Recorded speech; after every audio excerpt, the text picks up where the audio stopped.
Kunyonya ambako kunaharamisha kuoana, kunyonya ambako kunaharamisha ndoa ni kule ambako mtu alinyonya kabla alfitam, kabla ya kuachisha kunyonya, kuachisha ziwa.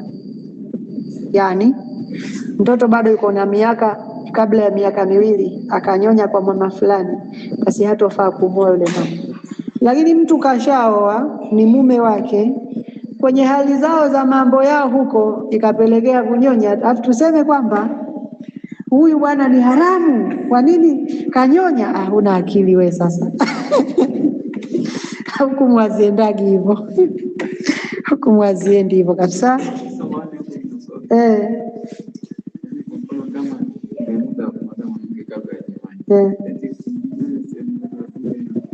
Ni kitendo cha mambwa tu, sio cha wanadamu. Mdomo ambao unasoma Qur'ani kweli upeleke. Alafu yule aliyetoa fatwa hiyo alichanganyikiwa.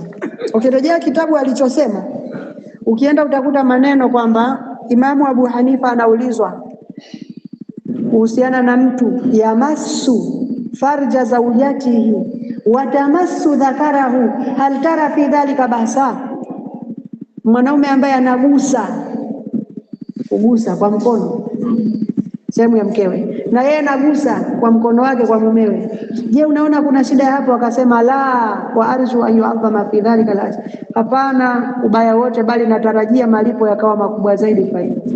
Yule msomaji wetu aliyetoa fatwa redioni, aliyefyatua ile, kaifyatua ile, anasoma ya masu kwa swadi sehemu ya sini, na massa maana yake kunyonya, massa maana yake kugusa. Angalia matatizo hayo.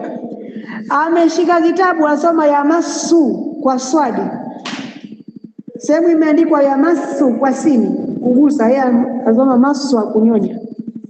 Ndio akatoa ile akafyatua lile fyatua yake, sio fatwa ya kisheria ile, kafyatua tu basi, habari ikaisha. Cha ajabu wajinga wao wakawa wamepewa mpaka malakabu, mzee wa kunyonya. Mtu anaitwa vile na anafurahi, ndio sisi wenyewe. Yaani huyo mtu yuko mtaani hapo anasalimia na wenzie aitwa mzee wa kunyonya, alafu mwenyewe anafurahi sana na enjoy, kapata jina zuri. Ndio matatizo hayo. Zallatul alimi zallatul alam, kuteleza msomi ni kuteleza kwa ulimwengu. Fatwa ilikuwa imetolewa kwa makosa, kwa sababu yule bwana pameandikwa masa, yeye kasoma maswa, sini akasoma swadi. Matokeo yake akaleta hayo aliyoyaleta. Kwa hiyo jambo haliko vile alivyosoma yule bwana, wale maneno yale hajasema bwana, yeye kaweka swadi sehemu ya sini, hatua mambo yakabadilika. Na hicho ndio Kiarabu, nahli na nakhli. Ukiweka nakhli mtende, nahli nyuki. Haya.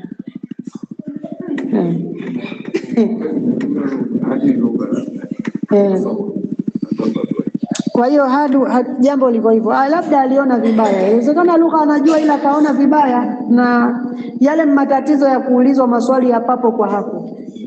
Wanazuoni kina Imamu Malik, mtu anamjilia na maswali 40 anamjibu 6. Anasema mimi nimetokea mbali bwana, nijibu. Ambia ukawaambia hao watu kwamba Imam Malik amesema haya hajui. Kaambia Malik kasema haya hajui. Wewe una ujasiri gani wa kukaa redioni ukajibu maswali 60 kwa wakati mmoja? Kama hutofyatua tu hapo.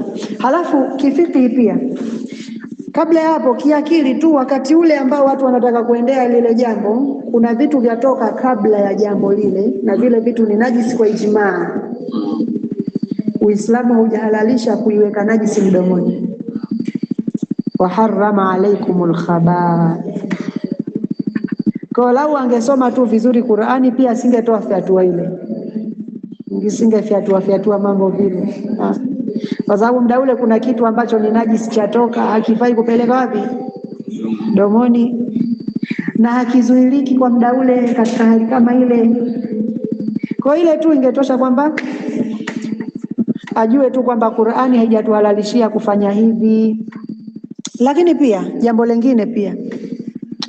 jambo lingine, Sheikh Saleh As-Suhaimi, mufti wa Madina, aliulizwa swali kama lile, ambiwa bwana, kuna watu wametofautiana, kuna wanaohalalisha na kuharamisha, kauli sahihi ni ipi? Akasema aqul ijtanibu an-nadhar ila al-aflami al-urupia, nakwambieni acheni kuangalia filamu za kimagharibi, ndio zilizofanya mtoe fatwa hizo.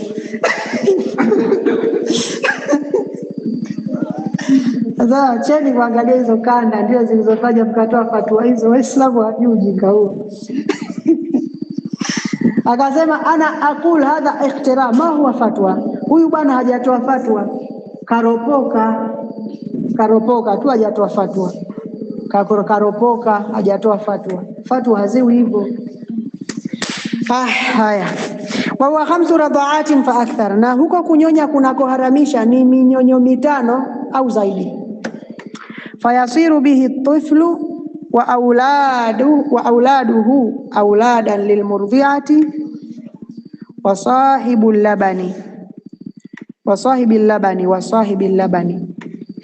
Yule mtoto aliyenyonya mara 5 kwa huyu mama katika umri huu uliotajwa, anakuwa yeye na wanaye basi ni watoto wa yule aliyenyonya kwake na mwenye maziwa yale. Baba mwenye maziwa si mama.